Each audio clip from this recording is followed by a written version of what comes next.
한 노인시설의 요양사들이 원장을 경찰에 고발했습니다. 이유 없는 폭행과 학대. 증언들은 충격적이었습니다. 벽에다가 할머니들이 자꾸 이렇게 막 치고 할머니가 소리 지르고 하니까 화장실 막 때리더라고요. 온몸이 다 멍이었어요. 멍이었고요. 우후죽순으로 늘어난 요양시설들. 그중에는 모텔과 찜질방을 개조한 곳도 있었습니다. 돈벌이가 더 잘 되기 때문이라고 합니다. 심지어 권리금으로 노인 1인당 2,500만 원씩을 받고 거래를 하는 곳도 있었습니다. 해야 되니까 그게 더 수익성이 좋아요. 한때 많이들 했습니다. 근데 지금은 더 이상 홀 매물도 없고. 8명 기준으로 2억을 달라고 해요. 노인분은 어떻게 갖다 버릴 수도 없고 어떻게 할 수 없잖아요. 정부는 98% 정도의 요양시설들을 민간에 위탁했습니다. 그러나 관리는 제대로 이루어지지 않았습니다. 결국 엄청난 보험료를 지불하고도 업체들의 지나친 저가 경쟁으로 서비스의 질은 떨어지고 있었습니다. 9명이 음식을 많이 안 먹어요. 학생 혼자 먹는 양일 거예요. 토끼 2,500원, 간식 한 번 드리거든요. 1,000원, 총 8,500원. 지난해 추정 60분에서 두 차례에 걸쳐 방송했던 미분양 아파트 건설사 임직원 분양 문제. 최근 이 사건에 대한 경찰 수사가 발표되었고 법원에서도 임직원 분양을 인정하는 판결을 내렸습니다. 임직원 분양 문제, 방송 이후 이야기를 알아봤습니다.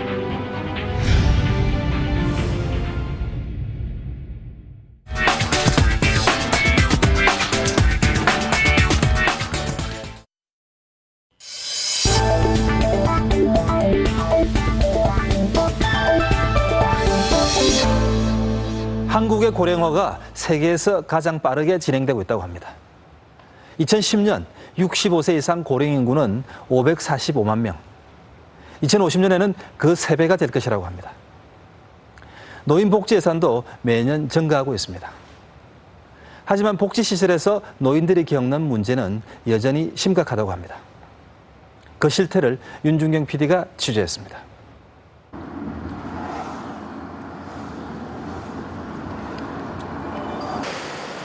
대전의 한 병원. 폭행 피해를 입었다는 한 할머니를 만났습니다. 그의 아들은 어머니가 노인복지센터에서 공익요원에게 폭행을 당했다고 주장합니다. 온몸이 다 멍이었어요. 발목부터 무릎, 팔, 목, 어깨 온몸이 다 멍이었고요. 어머니가 사고를 당한 후 아들이 찍어놓은 사진입니다.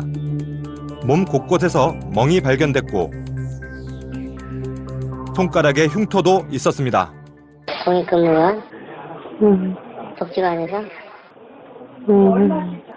아니야, 발로 몰아서 발로 밟았어. 지승주의 나니까 애시라면서 움직이지 말해야 된다고 이러면서 그냥 똑바로 서라고 나. 그래서 서니까 내가 무슨 기운이 있어? 헛소리가 나고 막 가면 내가 좀 아무래도 신경이 쓰이잖아. 누가 몰라.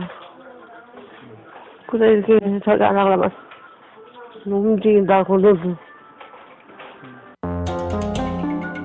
당시 어머니의 진단서.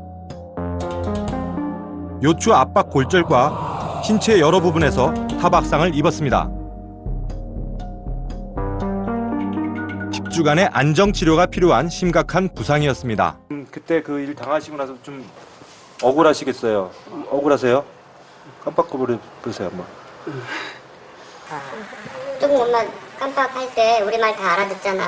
깜빡할 때 눈을 조금 더 3초 동안 감고 계셔. 하나 둘 셋, 하나 둘 셋. 아 여기 계시네.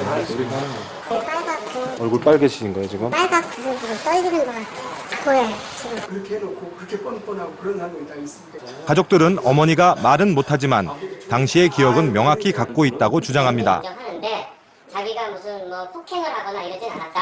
가족들은 공익요원을 검찰에 고소했습니다. 1시간 이상씩.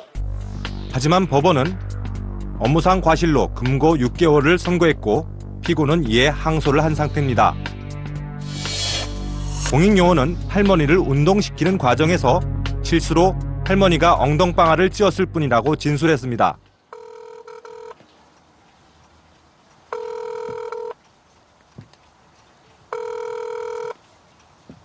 손가락에 그 물린 자국이나 이런 것들은 운동하다 다쳤다고 보기에는 믿어지지가 않거든요. 거기에 대해서는 어떻게 생각하세요? 솔직히 누가 했는지는 모르겠습니다. 그 문 자국에서 물어보니까 김공익요원이 그 손톱으로 눌렀다고 했다는데 그건 맞는 말입니까? 처음에 그 말 들었을 때 제가 운동시키는 이거저거 어르신한테 상처한 줄 알았습니다. 그래가지고 그때 어떻게든 말 맞추려고 그 할머니랑 직접 대화는 못 하고 싶죠. 할머니는 지금 현재는 대화는 못 하시죠. 치매기가 있으신지 어떠신지 확실하진 않은데 이상하게 자기한테 유리한 쪽만 기억하시는 그런 적도 있었고 그래가지고 글쎄요 이걸 도대체 어떻게 증명이 되는 건지 아무도 증명을 못하겠죠. 가족들은 어머니가 중풍으로 말을 잘 못했지만 치매 증상은 전혀 없었다고 합니다. 중장기 기억에 대해서는 해마랍니다. 우리 간호사님도 계시지만 해마가 정말 좋다는 거예요. 그래서 이거를 치매로 치부하거나 이런 부분들은 절대 아니라는 거죠. 당시 상황을 알아보기 위해 책임자를 찾았습니다. 당시 책임자는 다른 노인시설을 운영하고 있습니다.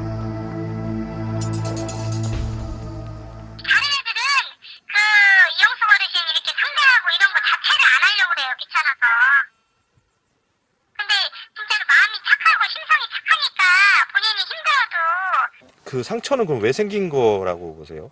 그런 상처 같은 경우에는 그러니까 어르신들은 금방금방 누가 이렇게 손만 이렇게 팍 잡아도 이게 상처가 나고 몸이 잘 들어요. 가족들은 이 사건이 요양원 내의 노인 폭행 사건이라고 주장합니다. 하지만 가족들의 주장은 받아들여지지 않고 있습니다. 인간이 그렇게 했냐? 형사 수사 과정에서는 상해가 아니라 어머니께서 일단은 장애인이시고 노인이시잖아요. 근데 진술 부분이 찾기 힘들다. 직접적인 피해자의 진술이 있어야 명확한 증거 자료가 되는데 그 부분이 안 되기 때문에 업무상 과실치상으로 보고 제시한 녹취록과 사진도 증거로 채택되지 않았습니다.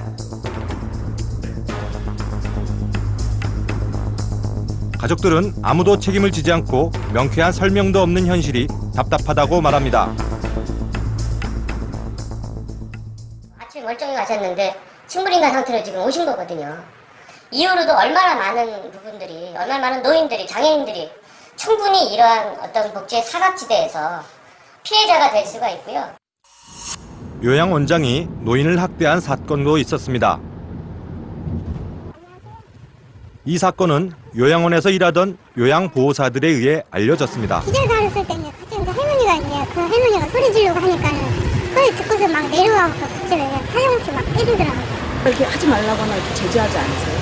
그때 소리 지르면 질렀었어요. 왜 때리는지. 좀 당황했어요. 영향이 없더라고요. 피해 할머니의 아들을 만났습니다. 요양보호사에게서 어머니가 6개월 동안 학대를 받고 있다는 말을 듣고 깜짝 놀랐다고 합니다. 어머니를 다른 요양원으로 모시든지 진짜 너무 마음이 아파서 못 보겠다. 유독 혼자만 이렇게 다른 사람의 몇 배를 다 가혹행위를 당하고 있다. 어머니의 몸에는 여러 군데 멍이 들어 있었고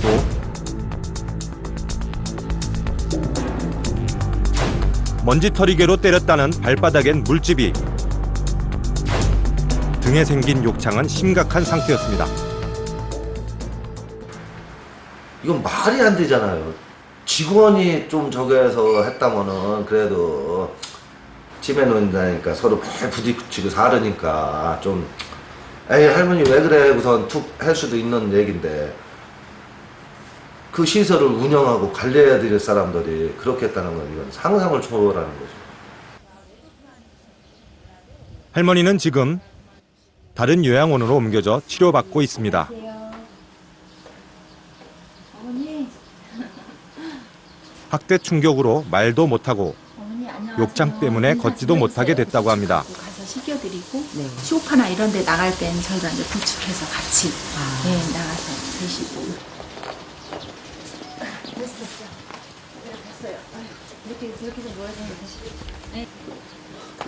5개월이 지났지만 아직도 학대의 흔적은 사라지지 않고 있습니다.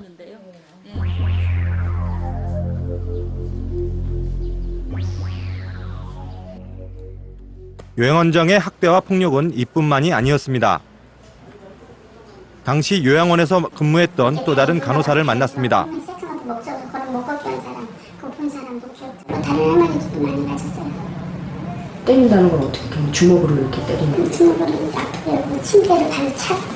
여자 환자. 여자 혼자. 직원들 앞에서 맨날 발이 너무 아프대 발가락이 너무 발을 차서 본인이 직접 위치하면서 맨날 그렇게 했어요. 기위를 잡아야 한다고. 할머니들의 기위를 잡아야 한다고. 할머니는 겨울에 12월 달에 이 찬 할머니 머리다가 던지고 그랬어요. 직접 눈으로 봤어요. 찬물을요? 그리고 벽에다가 할머니를 자꾸 이렇게 막 치고 살인미수예요. 만약에 벽에 쳐서면 돌아가셨다면 어떻게 할 뻔했어요.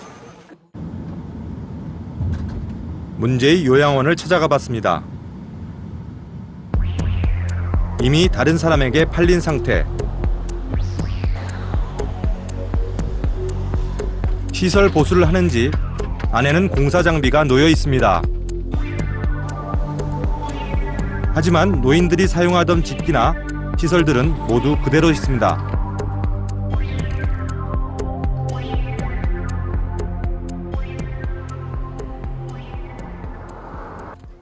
안녕하세요. 요양원에 있던 노인들은 어디로 갔을까? 왔는데요. 요양원 이제 안 해요?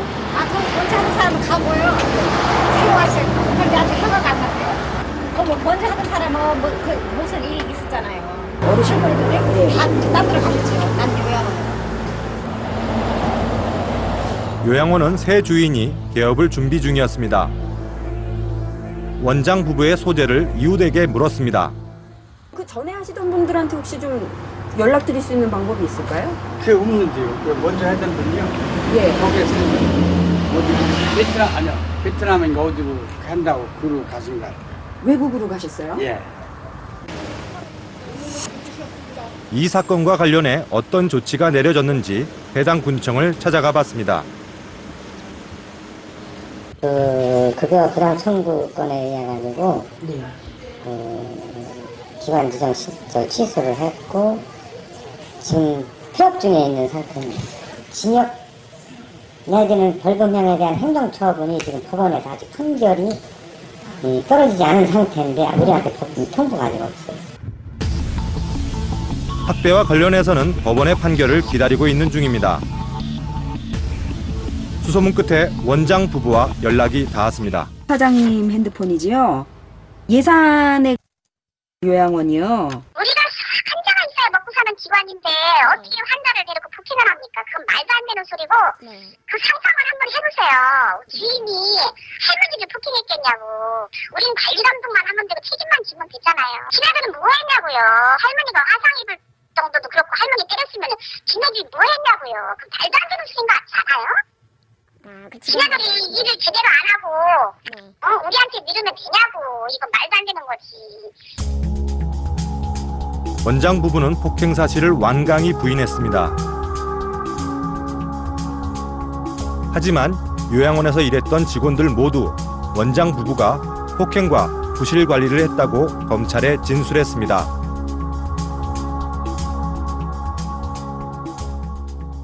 내부 고발을 했던 요양보호사는 충격으로 요양보호사 일을 아예 그만뒀습니다.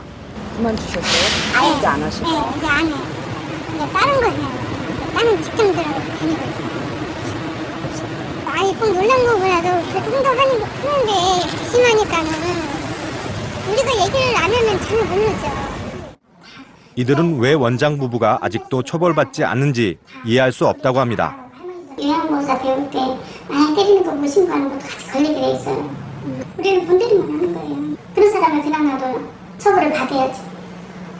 안 그래요? 나는 처벌을 받아야 마땅하다고 생각해요. 그렇지 않으면 사죄를 하던가. 그게 다 거짓말로 나간 거예요, 지금. 그게 아니에요, 지금. 그게 다 사실 다 판결 받았어요, 무혐의로. 제가 폐업신고했어요. 인가 취소를 받으신 거는 아닌가요? 아니에요. 나 지금 딴 데서 준비하고 있어요. 폐업 상황에 대해서 원장의 말이 사실인지 군청에 확인해봤습니다. 일단은 그 노인 학대 사건에 대해서 우리가 처분하는 과정이었기 때문에 그쪽에서 폐업 신청 들어온 건 없어요. 폐업 신청한다고 책임을 면하는 부분이 아니잖아요. 다시 요양원 운영을 준비하고 있다는 원장 부부.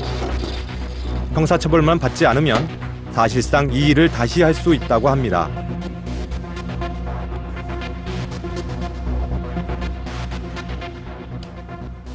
노인 장기요양 시설은 신고제로 돼 있어요. 그런 그 행정처분을 받은 사람에 대해서는 아까도 말씀드린 대로 자격증 박탈이 되기 때문에 제한적이 될 수가 있겠고, 그런데 그 사건이 있던 그 시설을 아니면 제3자가 인수를 해서 시설 운영은 가능하겠죠.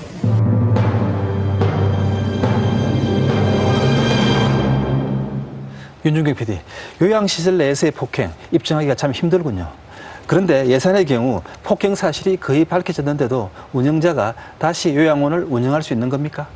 이런 사람들의 요양원 운영을 금지시키려면 형사처벌을 하고 자격증을 박탈시켜야 하는데요.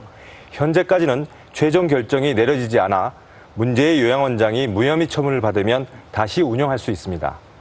그런데 이런 경우는 흔하다고 합니다. 그렇군요. 취재를 했던 어르신들 모두 장기 요양보험 제도의 대상자로서 혜택을 받고 있는 분들 아닌가요? 네, 그렇습니다. 2008년 7월부터 시행된 노인 장기 요양보험 제도는 65세 이상 노인 중 중풍이나 치매에 걸린 분들이 요양원이나 집에서 서비스를 받으면 그 비용을 정부가 지원하는 복지제도입니다. 그런데 이 제도로 최근 요양원 운영이 새로운 수익 사업으로 떠오르고 있습니다. 요양원이 밀집된 지역 중 하나인 강화도를 찾아가 봤습니다.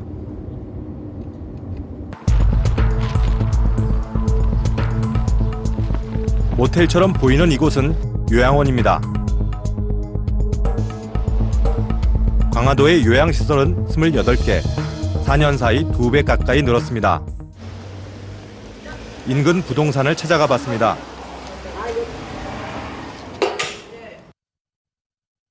저희 그 강화도 요양원, 요양원 이제 그 많이 생겨가지고 많이 생겼지.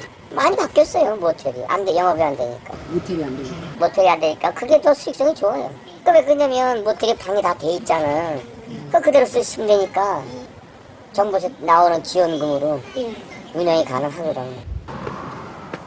지금도 요양원으로의 개조가 활발한지 물었습니다. 그럴 만한 모텔들이 거의 다 소화되고 지금은 드물어요. 한때 많이들 했습니다. 근데 지금은 더 이상 홀 매물도 없고. 모텔을 요양원으로 개조한 곳을 들어가 봤습니다.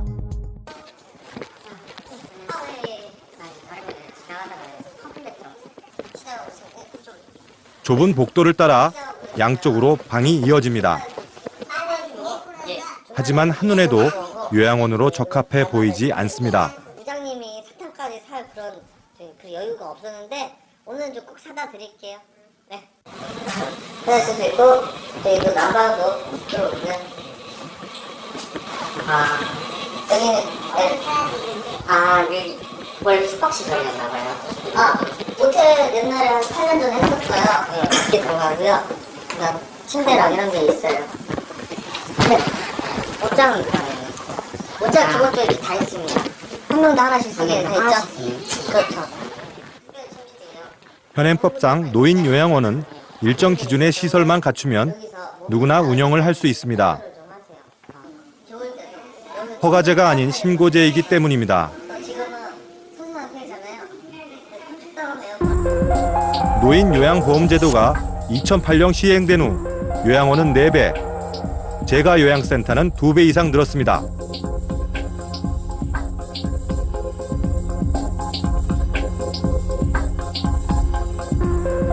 요양원 전문 부동산 업체도 등장했습니다.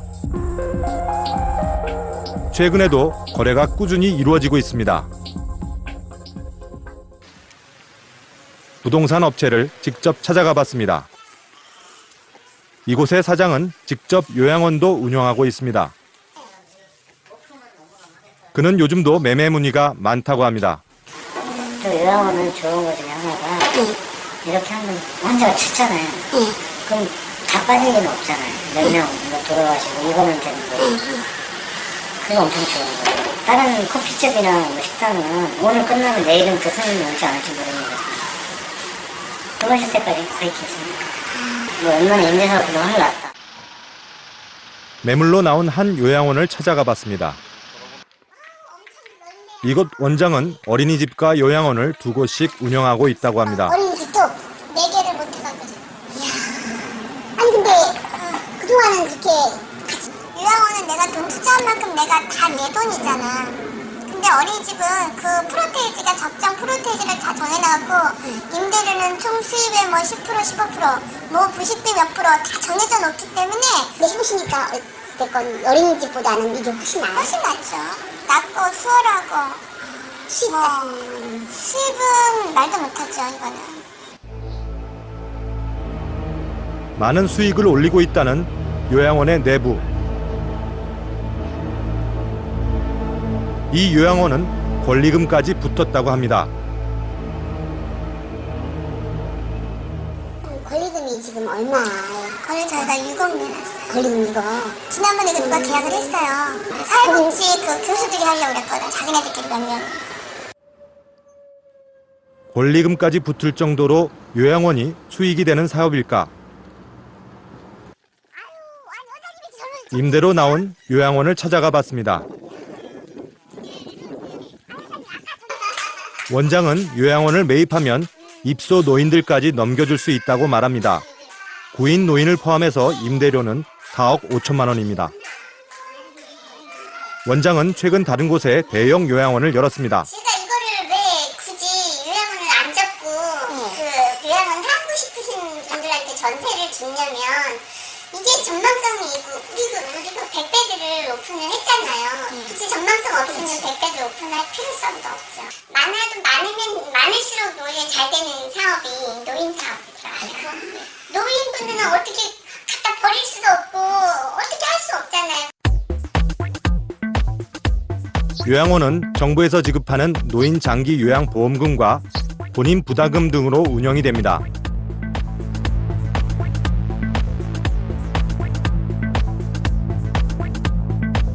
요양시설 3등급 노인 1명당 요양원에 지급되는 돈은 한 달에 179만 원.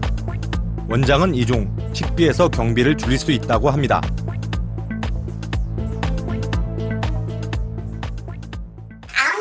음식을 많이 안 먹어요. 지금 일반 가정에 아마 학생 혼자 먹는 양일 거예요. 양은 그렇게 많지 않아요. 한 끼에 2,500원, 그 다음에 간식 한 번 드리거든요. 1,000원. 그러면 총 8,500원. 하루에. 그러니까 저 간식까지 해서 곱하기 30일을 하면 돼요. 그러면 25만 5천 원이에요. 10대만. 또 다른 요양원에서 식사의 양과 질을 확인해 봤습니다.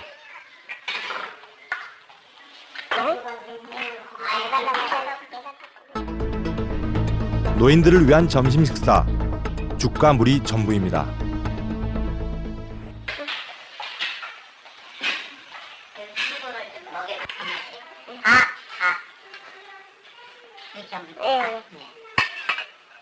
맛있죠? 뜨거워요? 조금 뜨겁네. 좀 뜨거워요. 좀 뜨거워요?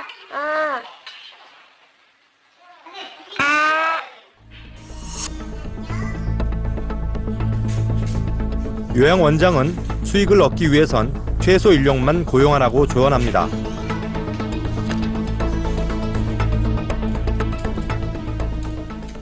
월급이 420만 원이 나가요. 그러니까 3명을 뒀을 때 내가 사회복지사 우리 집사람이 강화도보다 3사람만 쓰면 되니까 3사람 보험만 나가지. 그러면 수익이 되지. 그러냐면 인건비 싸움이거든요. 다른 사람의 자격증을 등록해도 요양원 경영은 가능하다고 합니다. 그러면 그렇게 다른 데 수익이 없으면 이름 걸어놓으면 되고 본인이 간호조무사 자격증이 있으시면 본인이 다 차고 앉아서 이런 업무적인 일은 다 하셔야 돼요. 편법은 서비스의 질 저하로 이어지고 있습니다. 이 요양원에선 직원 1명이 노인 10명을 돌보고 있었습니다. 자격증도 없는 직원이었습니다. 교포들도 딸 수 있나요? 이거를? 못 따지. 시험 못 보지. 그럼 어디서 따야지? 그 양반은 안 따지. 노인 요양시설에서 노인은 상품처럼 거래되고 있습니다. 8명 기준으로 2억을 달라고 해요. 권리금 말고? 아니, 그 결혼식에 같이 가요. 권리금요? 예, 권리금 도장 받고 가. 보통 8명에 2억이면은 한 사람당 그렇죠. 거의 2,500. 그 정도.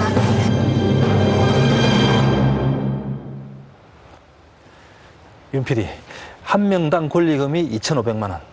요양원이 마치 인간시장 같습니다. 네, 그렇습니다.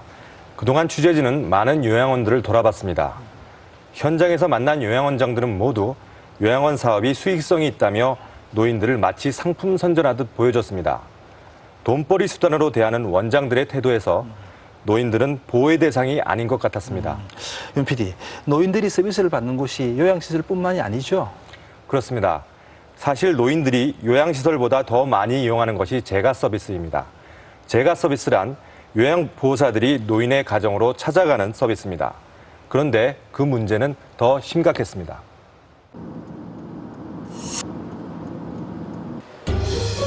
노인 요양보험제도 시행 이후 노인 요양시설 간 경쟁이 과열되고 있습니다.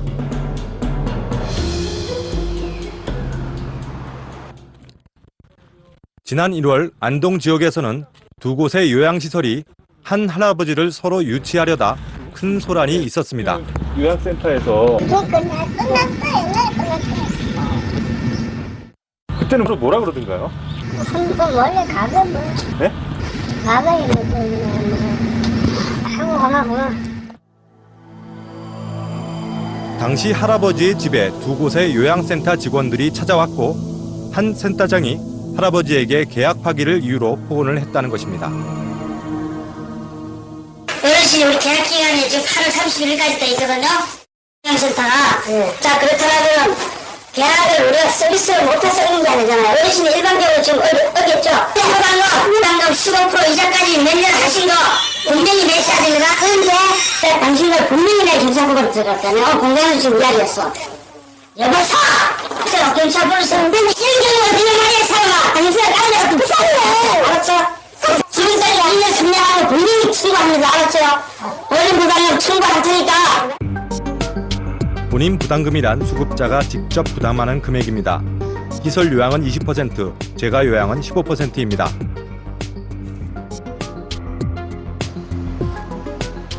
개인에게 받아야 할 본인 부담금을 받지 않고도 어떻게 운영됐을까? 센터장을 찾아가 먼저 협박 사건에 대해 물었습니다. KBS 추정식 운영됩니다.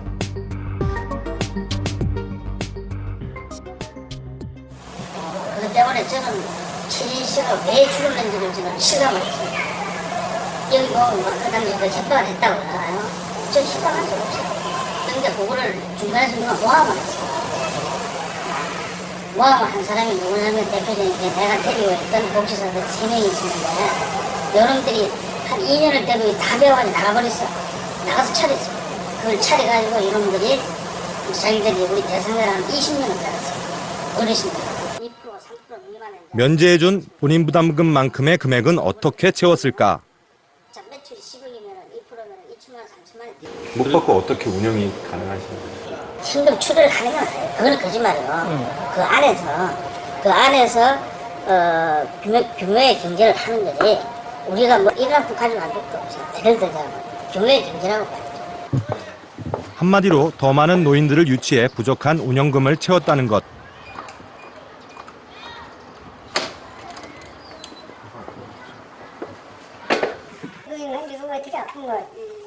하지만 취재 결과 이들이 수익을 올리는 주된 방법은 허위 청구였습니다. 먼저 모욕을 하기 싫어 그러면 막 하기 싫어 그러면 그럼 안 하고 단체 한번 하지요. 한 달에 4번을 해야 되는데 4번 와가지고 다 안 했다. 학교 정리된 그거가 걸렸어요. 본인 부담금을 면제해준다는 미끼로 수급자를 유치하고 허위 청구를 통해 보험금을 부풀리는 것이 요양센터의 대표적 불법 행위.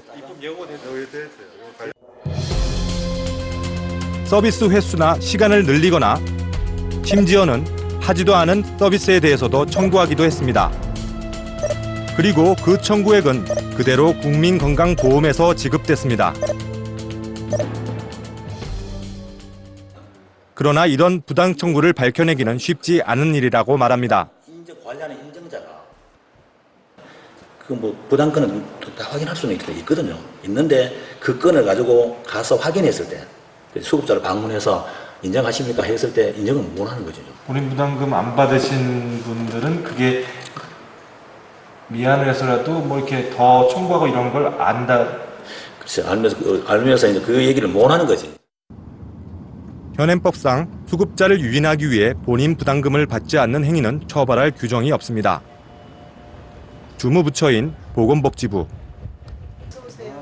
보건복지부의 대책은 무엇인지 물었습니다. 네, 안녕하세요. 저 이수입니다. 일부 시설에서 장기요양급여 본인 부담금을 일부를 할인하거나 면제해주는 등 유인 알선 행위가 일어나는 사례가 발견되었습니다. 이를 방지하기 위해서 정부는 유인 알선 행위에 대해서는 행정처분 및 형사벌을 강화하는 등 이를 주요 골자로 하는 장기요양보험법의 개정을 추진하고 있습니다. 이를 통해서 이러한 사례들이 개선되리라 생각합니다.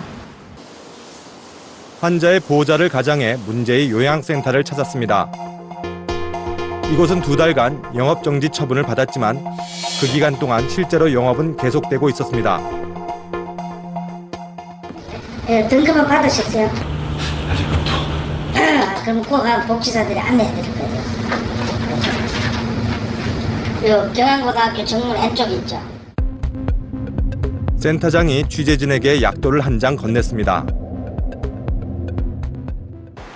그곳은 약 800m 떨어진 또 다른 요양센터.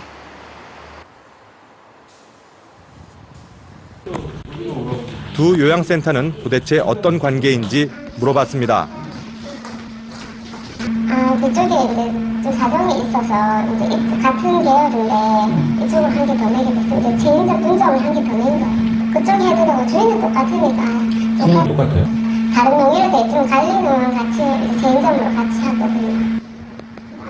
보험금을 지급받기 위해서는 공단의 등급 판정이 필요합니다. 더 많은 보험금을 지급받을 수 있는 방법이라며 여러 가지 편법을 알려줍니다. 신청하면은 일주일 뒤에 심사를 와요. 누가 와요? 공단에서 간호사하고 이제 그 공단 직원이 와요. 오면 몇 시간이에요.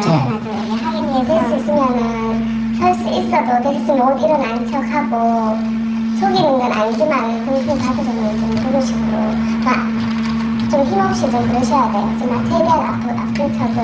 3등급 같은 경우는 이것도 환자 유치를 하기 위해 본인 부담금을 면제해주고 있었습니다. 2등급은? 1등급은 15만원이죠. 1등급은 17만원.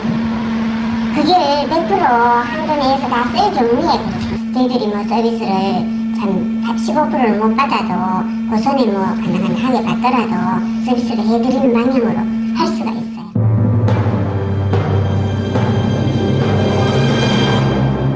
윤 PD, 과당 경쟁으로 인한 불법 행위가 성행하고 있는 것 같은데 정부가 제대로 관리를 하고 있는 겁니까? 정부에서도 2년에 한 번씩 요양원과 재가 서비스 센터에 대한 평가 제도를 실시하고 있습니다. 하지만 평가 제도는 물론이고 그 밖의 시스템도 큰 효과는 없는 듯합니다. 재가 요양보호사인 김정미 씨. 어르신, 저 왔어요. 오자마자 휴대전화부터 꺼냅니다. 네.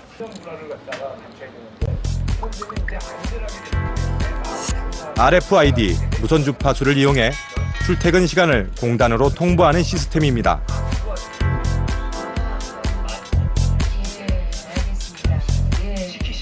그럼 이제 퇴근하실 때도 똑같이? 그렇죠. 예. 그러면 이게 어디로 이제 기록이? 공단으로 바로 가는 거죠. 출근 입력이 끝나면 요양보호사의 업무가 시작됩니다. 노인 수발부터 운동보조, 생활 도우미 역할까지 수급자의 상황에 따라 업무도 다양합니다. 빨래도 이렇게 매일 손빨래 하시는 거예요? 네. 속옷은 쌀거 이렇게 해가지고. 수급자 한 명당 정해진 재가 서비스 시간은 하루 4시간. 그러나 일을 하다 보면 시간을 초과하는 경우가 많다고 합니다. 딱 240분 돼서는 안 찍어요. 항상 더 돼서 찍어야 되죠, 기본적으로. 대부분 다 그런다고 그러시더라고요. 네. 뭐 하다 보면 식사 차려드리다 그럼요. 보면 또 씻겨드리다 보면 또 그렇고. 병원에 모시고 갈 때는 막 1시간씩 초과될 때도 있어요. 차가 안 오고 막 이럴 때.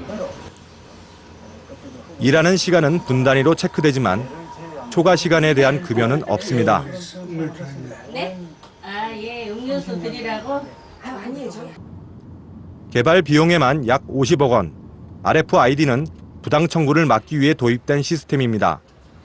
그러나 현장의 요양사들은 부당 청구의 원인이 보다 구조적인 문제에 있다고 말합니다. 요양보호사를 이렇게 감시해서 될 게 아니라 요양기관이나 또 하나는 전체 시스템을 바꿔야 되는 게 있거든요.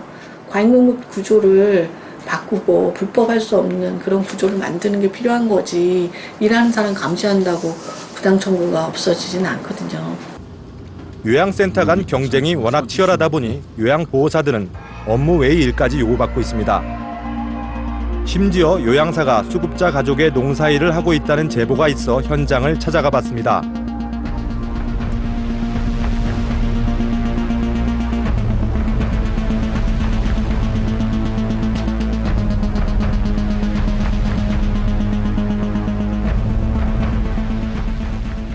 요양보호사 맞으시죠? 예, 맞습니다. 예, 제가 아시는 분 맞아요. 아는 분 맞아요. 여기 등록되셔서 일하고 계시군요. 예. 그 이외에 뭐 수급자 운영하는 식당 일도 그들해야 되고, 예. 강원 지역에 제가 갔을 때는 콩타작을 요구를 했었어요. 콩타작. 그 이외에 가족이 머리 염색을 해달라. 수급자 가족이. 등등 뭐 헤아릴 수 없이 많죠. 요양사들이 업무 외의 일까지 해야 하는 이유는 무엇일까? 실제 가보면 센터장님들이 어떻게 소개를 하냐면 이렇게 소개해요. 뭐 가사 도우미도 된다. 또 그 다음에 뭐 가사 도우미 하면서도 전부 다 뭐 파출부 같이 그런 식으로 이렇게 우리를 소개를 해요. 그 사람들은 왜 그러냐면은 대상자 하나라도 확보를 해야만 자기들이 운영을 해나가잖아요. 센터장들은 요양보호사들에게 노인 유치까지 요구합니다. 뭐 두 분 모시고 오면은 20만 원 준대요. 그러면은 10만 원은 선생님이 갖고 10만 원은 그 대상자 주례. 반반씩 나눠 가지려는 거예요. 그리고 뭐 택시 정류장 또 전철역 그런 데 가서 있으면 몸 불편하신 어르신들 얘기해가지고 모시고 오라고. 요양보호사들은 이 모든 문제의 원인이 공공서비스인 요양시설을 민간에 맡겼기 때문이라고 주장합니다. 첫 단추부터 잘못되었으면 지금이라도 다시 바로 세워야 된다. 공공성을 강화해야 된다. 이런 공급 체계로 계속 간다면은 대상자는 정말 방치 상태가 되는 엄청난 희생, 노인분들. 예, 노인분들한테는 엄청난 이건 대우가 아니죠. 여기에서 제일 손해 보는 전 국민들, 노년 아빠는 전 국민들이 손해죠. 민영화로 인한 부작용은 노인 장기 요양보험이 시행되기 전부터 예견돼 왔습니다. 시장을 풀어라. 신자유주의 시대에 민간에서 시장으로 이제 민간에게 전부 다 바뀌어야 된다. 보건의료나 장기요양이나 이런 게 워낙 컸기 때문에 민간 보건의 활성화 이런 논리로 그냥 풀어준 거죠. 민간 보건에. 지금은 극소수에 불과한 국공립 시설을 늘려야 한다고 전문가들은 말합니다. 그러면은 이제 민간에게 하기보다는 사실은 민간이 너무 많으니까 공공부문들이 이제 직접 공급을 한다거나 표준화된 좀 제도된 어떤 인력과 그런 서비스 프로그램들 가지고 그런 기관들 만들 필요가 있겠죠. 과도한 민영화 부분과 관련해 보건복지부의 입장을 물었습니다. 보건복지부는 민간의 비중이 복지 서비스의 질과는 관계가 없다는 입장. 법인기관이 입소자 비율로 따지면 60%고 개인이 40%입니다. 이거는 운영자가 개인이냐 법인이냐의 차원이 아니고 운영하는 사람이 잘 운영하고 있느냐 못하고 있느냐 문제이기 때문에 이 규모를 인위적으로 줄이거나 늘리는 것을 계획하고 있지는 않습니다. 해송구립요양원, 인천 중구에서 설립해 병원 법인이 위탁 운영을 하고 있습니다. 이곳은 우리가 취재기간 동안 찾았던 민간 요양시설과는 확연히 다르다는 것이 한눈에 드러납니다. 민간 시설은 보험 수가로만 운영되지만 이곳은 부와 위탁법인 지원금이 있습니다. 구청은 자금뿐 아니라 운영 서비스의 질을 철저하게 관리 감독하고 있습니다.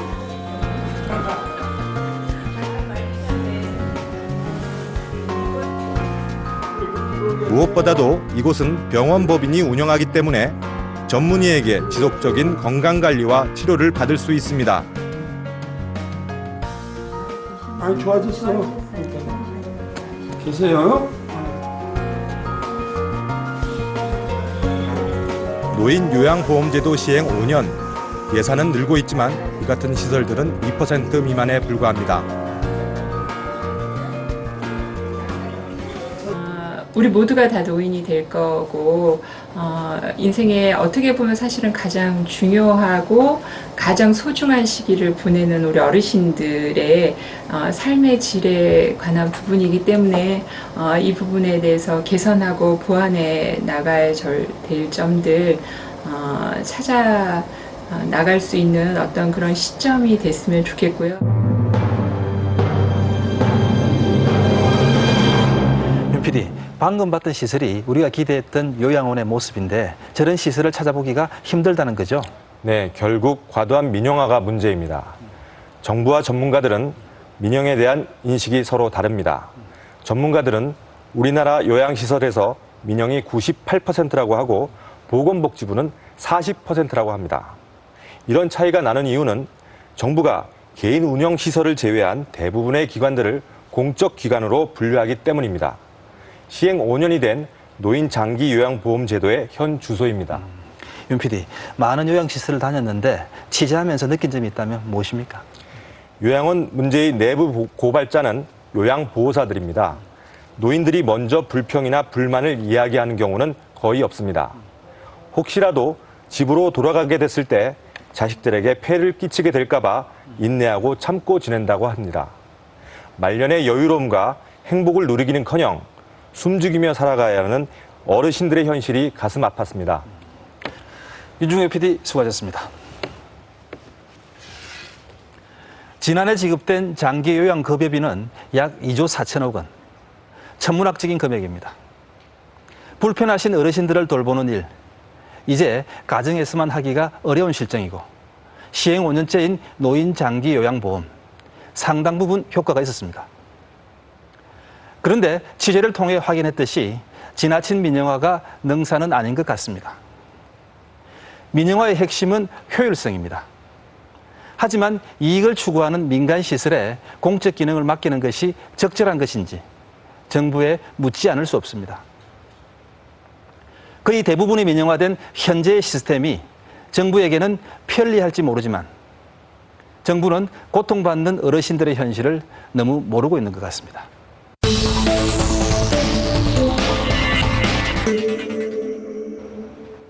지난해 8월, 9월 추정 60분에서 방송했던 미분양 아파트 임직원 분양편을 기억하십니까? 분양료를 허위로 부풀려서 금융기관으로부터 대출을 받고 입주민에게는 재산상의 피해를 입힌 사건이었습니다. 최근 이 문제에 대해 경찰 수사와 의미 있는 법원의 판결이 있었습니다.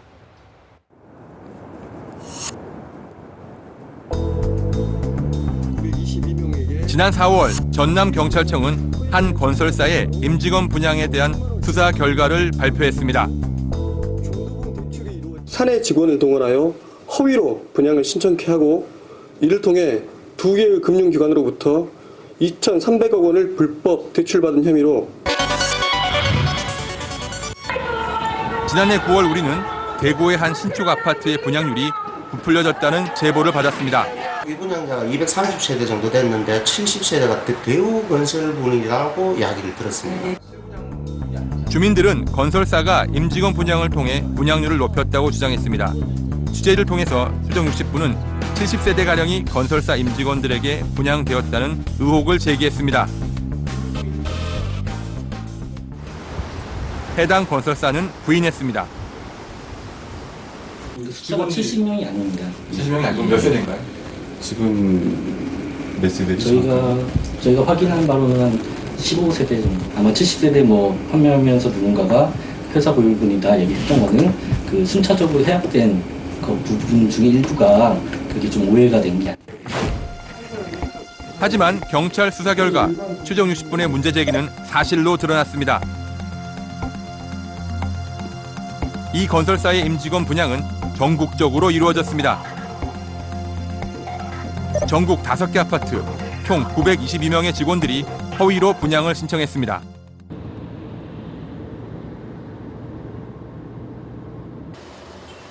부풀려진 분양률을 믿고 아파트를 계약했던 주민들. 경찰의 수사 결과 발표가 있고 나서 이들을 다시 만났습니다. 미비해가지고 다시 재수사 때리. 일단 굉장히 기뻤어요.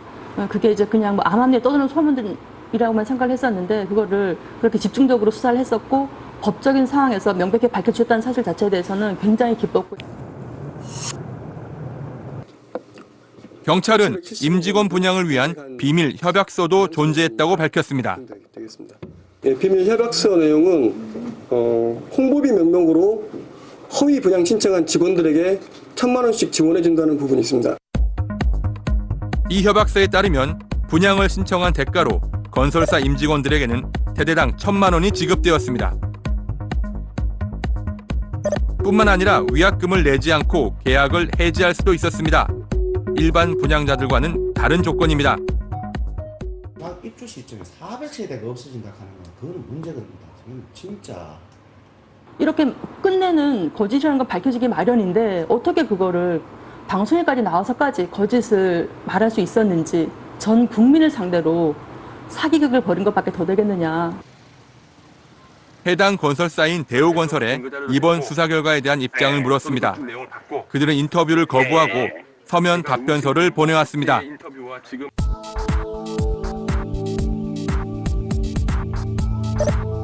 건설사는 우선 경찰의 수사 결과에 대한 검찰의 최종 판단을 기다리고 있기 때문에 현 시점에서 불법이라고 단정할 수 없으며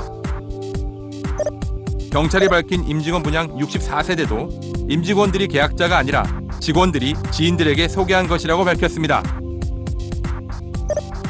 문제의 1,000만 원 및 해약 권한은 사내 분양 직원들을 위한 복리후생이었다고 답했습니다. 미안하다 말 한마디 없고 너무나 정당하게 생각하고 하는 사실 자체에 대해서는 아무리 당신들이 거대한 기업이라 할지라도 또 뭐 우리 주민들이 힘이 없을지는 모르겠지만 끝까지 거기에 대해서는 정리될 때까지 명백하게 싸울 예정입니다. 일산 자이 아파트의 분양률 허위 가장 광고에 대한 공정거래위원회 시정명령.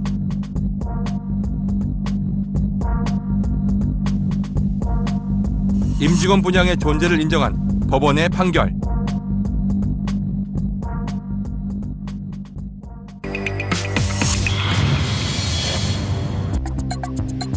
지난해 8월 추정 60부는 이 아파트의 임직원 분양 문제를 제기했습니다.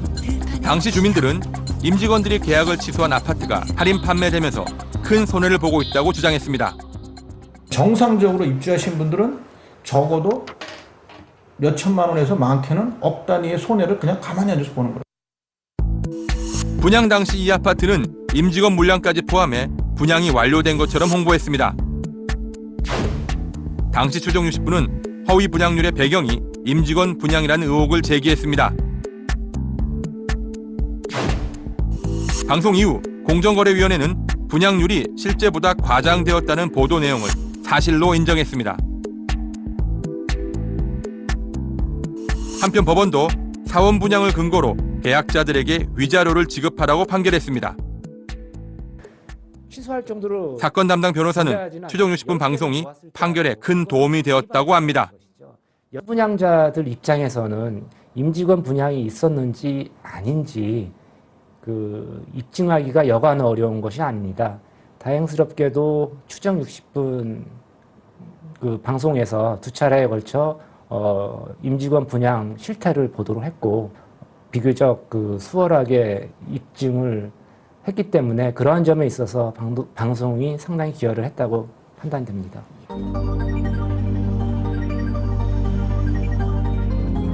한편 해당 건설사는 이번 판결이 오직 계약자들의 정신적 손해에 대해서만 일부 인정한 판결이며 앞으로도 성실하게 재판 과정에 임할 것이라고 밝혔습니다.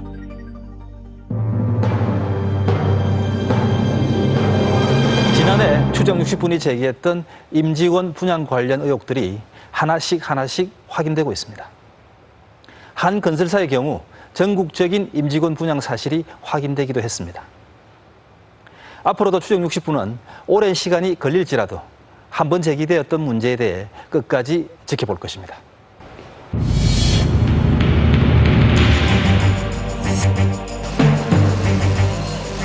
새끼를 가슴에 묻으니까 정신적인 복구가 안 돼요. 우리 아들 어떻게 하나님이 이렇게 덮쳤다는데 밝혀달라고요. 그것만.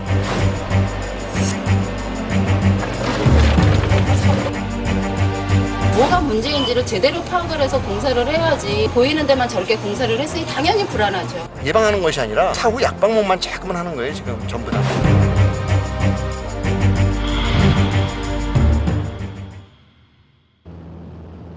본 방송은 지난 3월 21일 기적의 암 치료제인가 또벨의 진실이라는 제목으로 주식회사 운하가 제조하는 또벨이라는 제품에 대해 보도를 한 바 있습니다.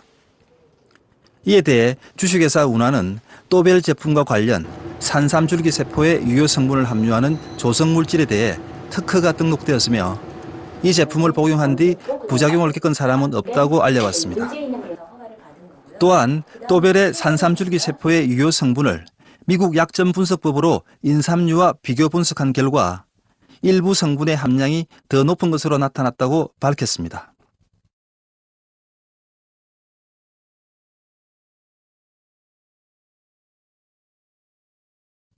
이 보도는 언론중재위원회의 조정에 따른 것입니다.